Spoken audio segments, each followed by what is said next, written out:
साथियों नमस्कार। साथियों, जो अपनी क्लासें चल रही थी ज्योग्राफी की, उन ज्योग्राफी क्लासों के अंदर आज मैं आपके बीच में नेक्स्ट क्लास लेके आया हूं। और मैंने आपसे वादा किया था कि प्रतिदिन क्लास लेके आऊंगा और प्रतिदिन अभी तक आपके बीच में क्लासें आ रही है। ऐसी अभी तक कोई समस्या आई नहीं, इस वजह से अपनी कड़ी टूट सके। और बात करते हैं अपने चल रहा था भारत का भौतिक प्रदेश, और भारत के भौतिक प्रदेश में हम दो भौतिक प्रदेश पढ़ चुके हैं। पहला उत्तरी पर्वतीय प्रदेश और दूसरा हम क्या पढ़ चुके हैं, मध्य का विशाल मैदान। आज जो हम तीसरे भौतिक प्रदेश की चर्चा करेंगे वो कौन सा है? तीसरा है जिसका नाम है दक्षिण का प्रायद्वीपीय प्रदेश, पठारी प्रदेश। कौन सा? दक्षिण का प्रायद्वीपीय पठारी प्रदेश। इसकी हम चर्चा आज करने वाले हैं। तो जो आपको डायग्राम दिखाई दे रहा है इसके अंदर, ये आपका दक्षिण का प्रायद्वीपीय पठारी प्रदेश है। पहले हम पढ़ रहे हैं भौतिक प्रदेश पढ़ रहे हैं। इसका अर्थ यह है कि हम पता करेंगे कि इस पठारी प्रदेश की उत्पत्ति कौन से वर्ष हुई थी और किससे हुई थी, इसकी हम चर्चा करते हैं। पहले तो बात यह आती है कि इसकी उत्पत्ति, क्या बात करते हैं? इसकी उत्पत्ति की अगर बात की जाए तो ये जो गोंडवानालैंड भाग है, ये भाग अफ्रीका महाद्वीप का भाग था। किसका भाग था? अफ्रीका महाद्वीप का भाग था, जो प्राचीन समय के टूटकर और धीरे धीरे समय के अनुसार आगे की ओर खिसकता रहा और आगे की ओर खिसककर यूरेशिया प्लेट से क्या कर गया, इस पर मतलब चिपक गया, जिस वजह से ये पूरे भारत का क्या हो गया, निर्माण हो गया। कहने का ये किस महाद्वीप का भाग था? ये था अफ्रीका महाद्वीप का भाग। अफ्रीका महाद्वीप से अलग होकर, अफ्रीका महाद्वीप से अलग होकर और इस पूरे भारत के भूखंड का क्या होता है, निर्माण होता है। और मैंने बताया था जब पृथ्वी की उत्पत्ति हुई थी, पृथ्वी के दो भाग थे, एक जल भाग और एक स्थल भाग। स्थल भाग को क्या कहा गया था? पेंजिया, और जल भाग को क्या कहा गया था? पैंथालासा। और उसी स्थल भाग को कालांतर में क्या कहा गया? एक अंगारालैंड और दूसरा क्या कहा गया था? गोंडवानालैंड। तो यूरेशिया था वो तो अंगारालैंड का था, अफ्रीका था वो किसका भाग था? गोंडवानालैंड का। इसका अर्थ हो गया ये किसका भाग है? गोंडवानालैंड का।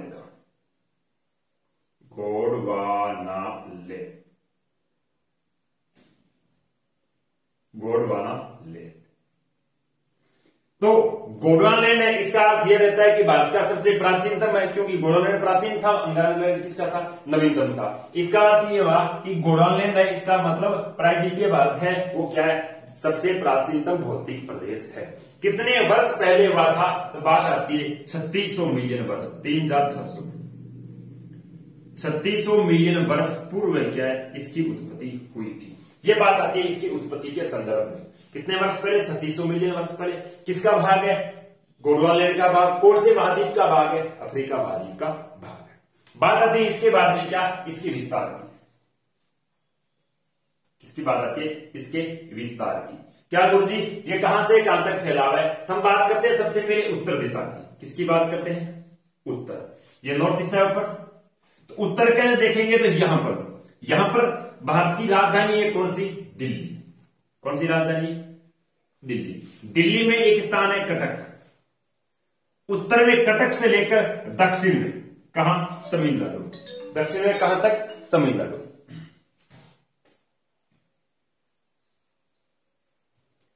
दक्षिण में बात की जाए तमिलनाडु। तमिलनाडु में कहां तक? कन्याकुमारी। दक्षिण में तमिलनाडु कन्याकुमारी तक, यहां तक कहने का उत्तर में दिल्ली कटक से लेकर दक्षिण में कन्याकुमारी तक। और बात की जाए पूर्व के अंदर, पूर्व में फैला हुआ है कहां तक? पूर्व में फैला हुआ है झारखंड। झारखंड में कहां तक? राजमहल की पहाड़ियों तक। राजमहल की पहाड़ियों तक इसका क्या रहता है? विस्तार रहता है। कहने के उत्तर दिल्ली कटक से लेकर दक्षिण में कन्याकुमारी, और पूर्व में कहां तक हम बात कर सकते हैं? झारखंड राजमहल की पहाड़ियों तक। यहां तक क्या हुआ है? ये फैला हुआ है। कितने? तो हम कहते हैं 16 लाख वर्ग किलोमीटर में इसका क्या है? विस्तार है। कितना? 16 लाख वर्ग किलोमीटर के अंदर क्या है? फैला हुआ है। इस कारण क्षेत्रफल की दृष्टि से भारत का सबसे बड़ा क्या है? भौतिक प्रदेश है। कितने राज्यों के अंदर फैला है? तो राज्यों की दृष्टि से देखा जाए तो ये लगभग कितने? 13 राज्यों के अंदर इसका क्या रहता है? विस्तार रहता है। कितने राज्यों में? 13 राज्यों में इसका क्या रहता है? विस्तार रहता है। आगे की बात की जाए तो बात क्या आती है, बात आती है कि इस भौतिक प्रदेश को कितने भागों में डिवाइड किया गया था। ठीक है, देखो इसका आप स्केच छोड़ दे लो, आगे क्यों पढ़ता हूं मैं। बात आती है इसके बाद में क्या, बात आती है कि इस भौतिक प्रदेश को अलग अलग कितने भागों में डिवाइड किया गया था। तो ये बात मैं आपको पहले बता चुका हूं जिससे मैंने भौतिक प्रदेश शुरू किया था। तो बात करते हैं आज इसको अलग अलग कितने भागों में विभाजित किया गया, मतलब कहने का इसके कितने प्रकार है, सॉरी विभाजित, भागों में विभाजित। विभाजित की चर्चा की जाए तो देखो, पहला इसका भाग रहता है, उसे कहते हैं उत्तरी पर्वतमाला, सॉरी अरावली पर्वतीय प्रदेश। ठीक, दूसरा इसका भाग रहता है, उसे क्या कहते हैं, दूसरे कहते हैं मध्य उच्च भूमि। क्या कहते हैं, मध्य उच्च भूमि। तीसरा जो इसका भाग रहता है उसे हम क्या कहते हैं, तीसरे के भाग को कहते हैं हम दक्कन का पठार। क्या कहते हैं, दक्कन का पठार। चौथा जो इसका भाग रहता है उसे हम क्या कहते हैं, चौथे को कहते हैं पूर्वी पठारी प्रदेश। कौन सा रहता है, पहला रहता है उत्तरी अरावली प्रदेश या उत्तरी पर्वतीय प्रदेश, दूसरा रहता है मध्य उच्च भूमि, तीसरा रहता है दक्षिणी का पठारी प्रदेश, चौथा रहता है पूर्वी का पठारी प्रदेश। इसके आधार पर इस भौतिक प्रदेश को कितने भागों में, 4 भागों में डिवाइड किया गया। हम इसके अंदर क्या क्या पढ़ेंगे, पहले हम इसकी बात करेंगे, विस्तार की बातें करेंगे कि कहां उत्तरी अरावली पर्वतीय प्रदेश है, मध्य उच्च भूमि है, दक्षिण का दक्कन पठार है, या फिर कह सकते हैं पूर्वी पठारी प्रदेश है। इसका विस्तार कहाँ है, इसकी हम चर्चा करते हैं। इसे आपके भूखंड के अंदर देखा गया है। तो सबसे पहले बात करता हूं किसकी, अरावली की। तो अरावली का विस्तार कहां से दिखाई दे रहा है, तो आपको जो ऊपरी पर जो ब्लैक कलर के अंदर ये पर्वतमाला से बना रखी है मैंने, कहा गुजरात से लेकर, कहां से, गुजरात से लेकर, गुजरात के बाद में ये आती है किसके अंदर, राजस्थान में, और राजस्थान के बाद में कहा हम कह सकते हैं हरियाणा। राज्य का नाम हरियाणा। अगर हम बात करें केंद्र शासित प्रदेश तो जिसकी बात आती है क्या नाम, दिल्ली। दिल्ली तक इस पर्वतीय प्रदेश का क्या रहता है, विस्तार रहता है, जिसका नाम क्या है, अरावली पर्वतीय प्रदेश। इसकी बातें विस्तृत रूप से हम राजस्थान का जो भौतिक प्रदेश पढ़ेंगे या फिर राजस्थान के इसकी चर्चा क्या करेंगे, विस्तृत भाग से हम करेंगे। बात आती है इसके बाद की, तो बात आती है मध्य उच्च भूमि की। किसकी बात आती है, मध्य उच्च भूमि की। तो देखो मध्य उच्च भूमि का अगर आप देखा जाए तो आपको जो बीच में मैंने इस प्रकार के गोले बनाकर दिखा रखा, आपको किस प्रकार से, इस प्रकार से मैंने गोले बनाकर दिखा रखा आपको, पूरा का पूरा दिखेगा ना आपने इस कलर के अंदर, ये पूरा जो गोले बनाकर दिखा रखा है, ये पूरा कौन सा भाग है, मध्य उच्च भूमि के नाम से जाना जाता है। इसके विस्तार की अगर चर्चा करें कि ये कहां तक फैला हुआ है, तो इसके विस्तार की बात करते हैं पहले। क्या इसके अगर विस्तार की बात की जाए, ये फैला हुआ है कहां पर, ये फैला हुआ पहले गुजरात। गुजरात के बाद में देखा जाए तो सर्वाधिक इसका विस्तार है वो कहां पर है, मध्य प्रदेश।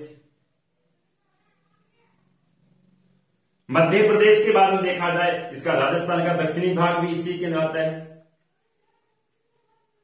राजस्थान के बाद में देखी जाए थोड़ा सा इसका उत्तर प्रदेश का दक्षिणी भाग भी आता है। उसके बाद में देखा जाए तो किसके अंदर, बिहार, और बिहार के बाद में आता है कौन सा, छत्तीसगढ़। इन राज्यों के इस मध्य उच्च भूमि का क्या रहता है, विस्तार रहता है। बात करते हैं इसके बाद की, तो बात आती है कि सर इसके अंदर हम किसकी चर्चा करेंगे, इसके अंदर हम कुछ पठारों की चर्चा करेंगे। किसकी चर्चा करेंगे, पठारों की। कौन कौन से पठारों की चर्चा करेंगे, और इसके अंदर पठारों के बाद हम चर्चा करेंगे, वो करेंगे कुछ पर्वतमालाओं की।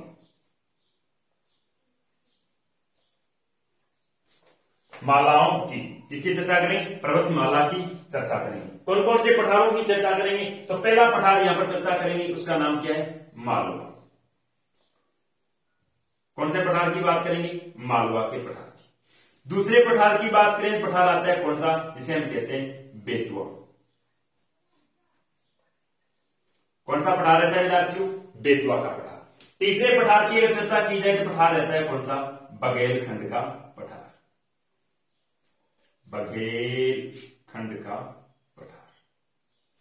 चौथे अगर पठार की बात की जाए, पठार आता है, पठार का नाम क्या है? पठार का नाम है हाड़ौती का पठार, हाड़ौती का पठार। देखा जाए ये पठार कहां कहां पर फैले हुए हैं, तो आपको जो ये दक्षिण का इलाका दिखाई दे रहा है गुजरात के आसपास का, तो ये गुजरात और कहां पर हम कहते हैं? गुजरात और एमपी में इसका सर्वाधिक विस्तार है। गुजरात और एमपी में फैला हुआ पठार कौन से पर्वतमालाओं के मध्य? पर्वतमाला आती है, इसके हम क्या कहते हैं? अरावली। कौन सी? अरावली व विंध्याचल। अरावली व विंध्याचल पर्वतमालाओं के मध्य गुजरात और मध्य प्रदेश में फैले हुए पठार का नाम क्या है? मालवा का पठार। दूसरे अगर पठार की बात की जाए, बात का नाम क्या है? बेतवा। वही उसी स्थान के थोड़ा सा आगे वाला स्थान रहता है, वही पर्वतमाला, वही राज्य, सेम की सेम ही, उसके अंदर फैले हुए पठार का नाम क्या है? बेतवा का पठार। इसी के सीमांत छोटा सा क्षेत्र रहता है इसका। इसके बाद में बात आती है बघेलखंड का पठार। बघेलखंड के पठार की बात की जाए तो यह पठार रहता है उत्तर के अंदर। कहा हम कह सकते हैं इसका विस्तार है? यूपी प्लस किस राज्य के अंदर? एमपी। यूपी और एमपी राज्य के अंदर फैला हुआ पठार है, जिसका नाम क्या है? बघेलखंड का पठार। बात आती है हाड़ौती के पठार की बात, तो हाड़ौती का पठार फैला हुआ है, वो फैला हुआ है राजस्थान प्लस मध्य प्रदेश। इन राज्यों में फैले हुए पठार का नाम क्या है? हाड़ौती का पठार। ठीक है। इसके बाद की अगर बात की जाए तो बात आती है इसके बाद में क्या गुरुजी यहाँ पर कौन कौन सी पर्वतमालाओं की चर्चा करेंगे, तो आप इसका पहले स्क्रीनशॉट दो, फिर मैं आगे की बात इस पे पर्वतमालाओं की करता हूं। तो आपको थोड़ा सा इस मैप के अंदर बता दूं आपको क्या कि यहाँ पर जो ये बीच वाला जो ये पठार है, इस पठार इतने पठारों को क्या कहते हैं? पहले वो कहते हैं मालवा का पठार, जो एमपी और इसके अंदर गुजरात में फैला है। इसके बाद में ये जो दोनों के बीच में अरावली और इसके बीच में रहता है, ये पूरा पूरा पठार क्या कहलाता है? ये कहलाता है बेतवा का पठार। इसके बाद में देखोगे तो यहां पर थोड़ा सा पठार है जो उत्तर प्रदेश राजस्थान और किसके अंदर? मध्य प्रदेश में फैला, उसे हाड़ौती का पठार कहते हैं। बाद में आता है बघेलखंड का पठार। ये बघेलखंड का पठार यहां से लेकर पूरा यहां तक फैला हुआ है, जिसका थोड़ा सा विस्तार बघेलखंड का छत्तीसगढ़ के अंदर भी है। कहां पर? छत्तीसगढ़। इसके अंदर भी इसका क्या रहता है? विस्तार रहता है। तो इस प्रकार से ये चार पठार जो आपके सामने उपस्थित किए, तो आप इसका स्क्रीनशॉट दो। और एक और बता दूं, इन्हीं पठारों को क्या कहा मैंने? इन चारों पठारों को ही, चलो आप स्क्रीनशॉट दो, दिखाता हूं आपको क्या कहा। जो मैंने चार पठार बताए अभी आपको, कौन कौन सा पठार बताया? एक पठार बताया, पठार का नाम क्या दिया? मालवा। मालवा प्लस बेतवा, बेतवा प्लस आगे आता है कौन सा? बघेलखंड। और बघेलखंड के बाद में आता है हाड़ौती। इन चारों को ही क्या कहा जाता है? मध्य उच्च भूमि। क्या कहा जाता है? मध्य उच्च भूमि, या फिर इसे कहा जाता है बुंदेलखंड का पठार। क्या कहा जाता है? बुंदेलखंड का पठार। कहने का अर्थ मालवा, बेतवा, बघेलखंड, हाड़ौती, इन या फिर क्या इन चारों को ही क्या? मध्य उच्च भूमि, इन्हें क्या कहा जाता है? बुंदेलखंड का पठार कहा जाता है। इनके अंदर कौन कौन सी पर्वतमालाएं आती है? तो इनके अंदर सर्वाधिक पर्वतमाला की अगर बात की जाए फैली हुई, तो वो पर्वतमाला है कौन सी? विंध्याचल पर्वतमाला। कौन सी है? विंध्याचल पर्वतमाला। विंध्याचल के बाद में बात की जाए, थोड़ा सा विस्तार आता है किसका? सतपुड़ा का। किसका बात आता है? सतपुड़ा पर्वतमाला। जो ऊपर दिखाई दे रही है इसको विंध्याचल पर्वतमाला कहते हैं, इसके नीचे वाली पर्वतमाला है इसे हम क्या कहते हैं? सतपुड़ा पर्वतमाला कहते हैं। ऊपर वाली ये तो आपकी अरावली है।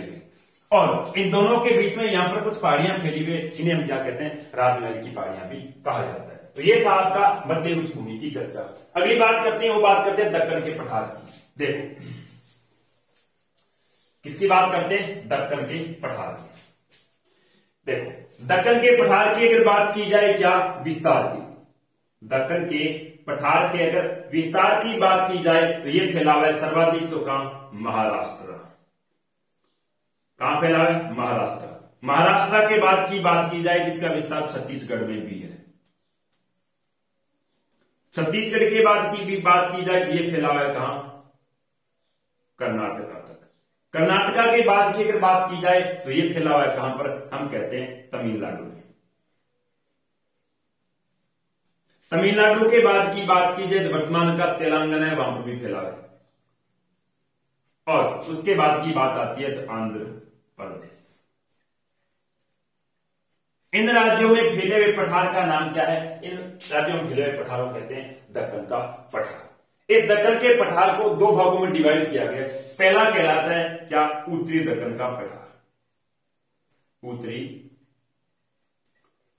दक्कन का पठार। और दूसरा कहलाता है जिसे हम क्या कहते हैं, दक्षिणी दक्कन का पठार, दक्षिणी दक्कन का पठार।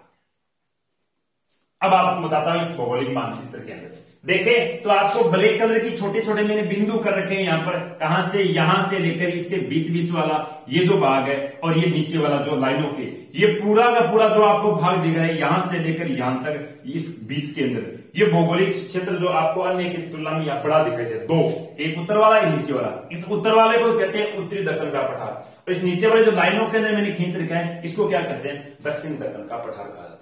जो कितने राज्यों में फैला हुआ है तो आपके सामने दिख रहा है, महाराष्ट्र, छत्तीसगढ़, कर्नाटका, तमिलनाडु, तेलंगाना और आंध्र प्रदेश का पठार। इसके अंदर देखें तो एक पहला पठार रहता है जो उत्तरी दक्कन का, उसे कहते हैं महाराष्ट्र का पठार। क्या कहते हैं, महाराष्ट्र का पठार। केवल और केवल एक ही पठार है उत्तरी दक्कन के अंदर जिसका नाम क्या है, महाराष्ट्र का पठार। दक्षिण दक्कन के पठार की बात की जाए तो एक पठार है जिसका नाम क्या है, मैसूर। कौन सा, मैसूर। मैसूर के बाद में एक और आता है जिसका नाम है धारवाड़। कौन सा, धारवाड़। ये दोनों के दोनों पठार किसके अंदर फैले हुए, ये फैले हुए कर्नाटका के अंदर। किस राज्य में फैले हुए, कर्नाटक राज्य के अंदर फैले हुए। एक मैसूर का पठार, एक धारवाड़, जो किसका भाग है, तो दक्षिण दक्कन का भाग है, जो यहां पर आपको दिखाई दे रहा है। इसके बाद में अगर दूसरे पठार की बात की जाए तो यहां पर एक पठार फैला हुआ है जिसे कहते हैं क्या, तेलंगाना का पठार, तेलंगाना। ये तेलंगाना का पठार किस राज्य में, आंध्र प्रदेश के अंदर है, या फिर आंध्र प्रदेश के अंदर फैला हुआ है। एक पठार जिसका नाम क्या है, तीसरे का, उस पठार का नाम है आंध्रा का पठार। आंध्रा का पठार फैला हुआ है तमिलनाडु के अंदर। किस राज्य में फैला हुआ है, तमिलनाडु के अंदर फैला हुआ है। तो ये आपके सामने कुछ पठार थे जो दक्कन के पठार के अंदर जहां भौगोलिक एक आकृति दिखाई दे रहे, मानचित्र दिखाई दे रहे, जिसके अंदर ऊपर वाला क्षेत्र है ये तो किसका कहलाता है, ये तो कहलाता है अपने उत्तरी दक्कन का। इसके नीचे जो तीन चार पठार बताए ये सारे चार दक्षिण दक्कन के अंदर, लेकिन है पूरी दक्कन पठार के अंदर ही उपस्थित। इनके अंदर बात करें पर्वतमालाओं की तो आप इसका स्क्रीन छोड़ लो, मैं इसके बाद में पर्वतमालाओं की चर्चा करता हूं। देखो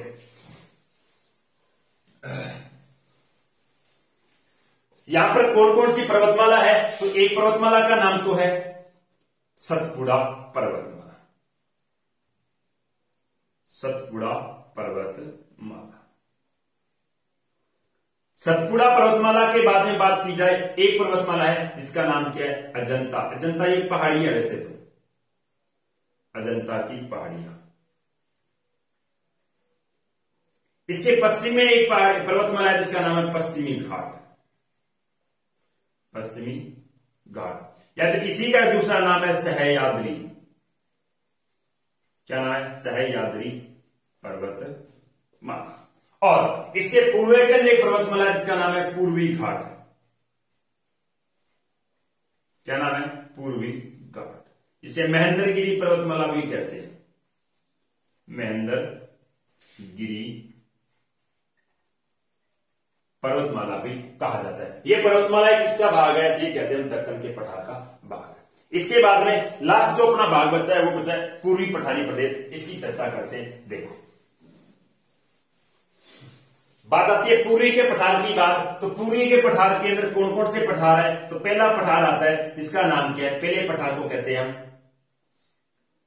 छोटा नागपुर, प्लस दूसरा रहता है इसके साथ, इसे कहते हैं हजारी बाग। छोटा नागपुर व हजारीबाग का पठार ये आपको इस ऊपर वाला जो क्षेत्र रहता है ये पूरा पूरा कौन सा कहलाता है, पूर्वी का पठार कहलाता है। ये और ये दोनों के दोनों पूर्वी पठार के अंदर आते हैं। जो आपको लास्ट के अंदर मैंने एक अलग अलग रेखाओं के बीच में सजा रखा है, ये कौन सा कहलाता है, पूर्वी का पठार। इस पूर्वी पठार के अंदर पहला पठार आया जो ऊपरी है, इसको हम क्या कहते हैं, छोटा नागपुर या फिर क्या कहते हैं, हजारीबाग का पठार, जो किस राज्य के अंदर फैला हुआ है। सर्वाधिक इसका विस्तार रहता है वो तो रहता है झारखंड के अंदर। कहां, झारखंड। प्लस झारखंड के बाद जो हजारीबाग है इसका विस्तार रहता है बिहार के अंदर। कहां रहता है, बिहार राज्य के अंदर। कहने का छोटा नागपुर और हजारीबाग का पठार कहां फैला हुआ है, तो हम कहते हैं झारखंड और बिहार के अंदर।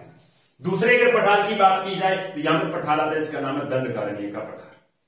दंडकारण्य का पठार। दंडकारण्य के अगर पठार की बात की जाए तो ये फैला हुआ है कहां, ये फैला हुआ है छत्तीसगढ़। छत्तीसगढ़ के बाद में आती है ओडिशा, और ओडिशा के बाद में थोड़ा सा इसका विस्तार रहता है, वो कहा रहता है आंध्रा के अंदर। क्या रहता है, आंध्रा। इन तीनों राज्यों के अंदर फैले हुए पठार को क्या कहता है, दंडकारण्य का पठार। ये है नीचे वाला ये पठार, यहां पर इसे हम क्या कहते हैं, दंडकारण्य का पठार कहा जाता है। तीसरा जो इसका पठार रहता है जिसकी चर्चा अपने एग्जाम पॉइंट ऑफ व्यू से रहती है, पठार का नाम है शिलांग का पठार। कौन सा पठार, शिलांग का, जो आपको पूर्व के अंदर यहां पर दिखाई दे रहा है। कौन से राज्य के अंदर बात रहती है, मेघालय के अंदर। कौन से राज्य के अंदर, मेघालय राज्य के अंदर। तो कहने का अर्थ ये थी आपके इस भौगोलिक पठार के अंदर चर्चा। अब बात करते हैं इसके अलावा आपको जो अलग अलग कलर की पर्वतमालाएं दिखाई दे रही है वो कौन कौन सी पर्वतमालाएं हैं। तो सबसे पहले उत्तर के अंदर दिखाई दे रही है, इसकी मैं बात बता चुका हूं, अरावली। उसके नीचे दिखाई दे रही है, ये कौन सी है, विंध्याचल। उसके नीचे आपको ये दिखाई दे रही है, इसे कहते हैं सतपुड़ा पर्वतमाला। इन सतपुड़ा और विंध्याचल दोनों के बीच में छोटी सी पहाड़ियां हैं, इन्हें राजमहल की पहाड़ियां कहते हैं। इसकी जो सबसे ऊंची चोटी है अमरकंटक, इसकी चर्चा हम करेंगे आगे। इसके नीचे जो कुछ पहाड़ियां दिखाई दे रही है इसे अजंता की पहाड़ियां कहा जाता है। ये जो आपको पश्चिम में एक लंबी सारी पर्वतमाला दिखाई दे रही है, इसे सह्याद्री पर्वतमाला या फिर पश्चिमी घाट पर्वतमाला के नाम से भी जाना जाता है। इसके पूर्व के जो आपको कटी फटी बीच में से आदि कहीं एकल ये पूरी पर्वतमाला दिखाई दे रही है, इसे पूर्वी घाट पर्वतमाला या फिर महेंद्रगिरी पर्वतमाला के नाम से भी जाना जाता है। इसके दक्षिण के अंदर आपको यहाँ पर अलग कलर से दिखाई दे रही है, इस पर्वतमाला को कहते हैं नीलगिरी पर्वतमाला। क्या कहते हैं, नीलगिरी पर्वतमाला। और इसके दक्षिण के अंदर और आपको ब्लैक कलर में और दिखाई दे रही है कुछ पर्वतमाला को कहते हैं क्या, अन्नामलाई पर्वतमाला। और अन्नामलाई के दक्षिण के अंदर कुछ छोटी छोटी पहाड़ियां, इन्हें कहते हैं इलायची की पहाड़ियां।